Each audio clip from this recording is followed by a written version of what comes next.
All right, so today we're going to do a quick overview of the Evolution. The model number is S380CPS. This is one with the adjustable fence. I've actually been using this for months and have done a tremendous amount of work with it.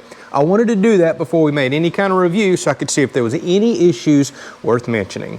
So for starters, this particular saw comes with a 14-inch standard steel cutting blade, basically for mild steel. You'll see that it's the blue color.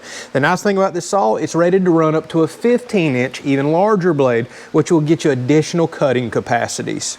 If you're not familiar with the Evolution saw series, they actually run a carbide tip blade. This doesn't run your grit disc blade like, say, a DeWalt chop saw, what I used to have, for example, or any abrasive type saws. Those are notorious for making a dusty mess. The discs wear down very quickly and they don't cut accurate or true. After making a tremendous amount of cuts with this, I can say it makes a very accurate and true cut.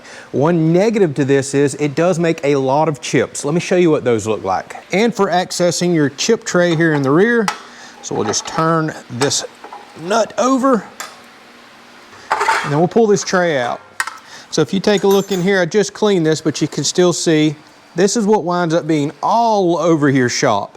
Now I will say I'd much rather deal with these metal shavings that you can kind of blow out of the shop. The tray does catch a lot of them, but a lot of them do go everywhere. That's just part of it. I would much rather deal with these than I would all that abrasive fine dust that abrasive saws make. It just absolutely gets in every nook and cranny of the shop. All right, so Evolution has several different models, one with a stamped steel base, one with a cast base like this. But those models have something that I really didn't care for, so I paid extra and got the upgraded model here, and it's the fence. Let me show you. So the fence right here, at least what I'm calling the backstop, typically on other models you have to take a wrench and loosen a bolt here, loosen something back here, and then kind of move this around to some notches, line it up, tighten everything down. It's quite aggravating, to be honest. If you're constantly going back and forth between, say, 45-degree cuts or 90-degree cuts like I am, this is worth the upgrade right here. So you've got a quick release here that you can pull this back out of the way. Here's the nice thing about this. Now we just hand loosen this fence. All right, lift up on the spring-loaded pin back here, and now you can see we got all our different degree marks. By the way, you can move this into different locations as well. So you can come and lock in, say for example, to 45 degrees. You've also got a dial indicator right here, so if I want to pull this up out of the way, I don't have to use it. I can use the indicator right there. When I get to whatever degree it is that I want, you just manually lock this down and you're back to cutting. This is so much quicker than all the ones I've had in the past that you got to fiddle with wrenches back here. I can't stand that. This was a game changer to me. So we can put this back in if we want to go back to 0, for example. It locks in. Let's go ahead and tighten this down. I don't have it with me right now, but Evolution does include with this one a slide-on piece right here that allows you to clamp round pipe. So it's got kind of a V in it. So you can manually slide this forward, flip that into place, and now you can tighten down to your workpiece. There is a shroud right here to help with some of the chips, but I'm gonna go ahead and be honest with you. This thing throws chips everywhere. Get you one of these when using one of these saws, a full face shield. At the very least, wear some good safety glasses because you'll feel chips bouncing all off of you. And again, they're gonna wind up all on your workpiece. You're gonna wanna keep a blower around here as well. But I'd much rather deal with the chips than all that nasty black dust that used to come out with my previous abrasive saw.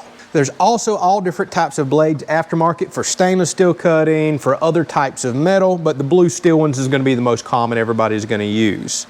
Blade comes off nice and easy. You just loosen a bolt here, take this out of the way, and you can take the center nut out. There is a lock right here to lock your blade in to do that. This is all relatively basic and straightforward compared to a lot of other saws, except the fact that this is using a cold cut blade. So let's talk about cutting capacities. I have used this all the way up to 6-inch material. Now, the sides of these blades are not gonna allow you to cut through 6-inch square tubing. Here's some video clips of me doing that. What I've had to do is cut through one side, flip the piece over, cut back through, and I can make that work.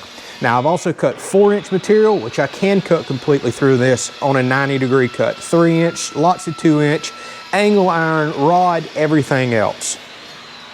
Now when you're cutting 45-degree angles, that's where you start losing some cutting capacity. It gets very tight on, say, 3-inch square tubing, 4-inch square tubing. You're gonna have to finish cut that with an angle grinder. But you can always upgrade into the 15-inch blade on this to get further cutting capacities. There's a pretty significant difference in cost between the 14s and 15s. That's why I've been sticking with the 14s. Speaking of this 14-inch blade, I have made a tremendous amount of cuts with it, and the teeth are still good. I'll see the occasional chip tooth, but it has not slowed it down. And for what these cost, I feel like this blade has already paid for itself. I have did a lot of projects.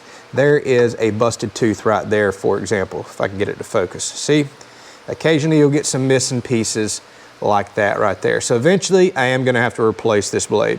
So one thing worth noting, it's best to put a backer piece in when cutting, like say rebar or round rod. I have found it can kind of catch on these carbide teeth and throw it across the shop.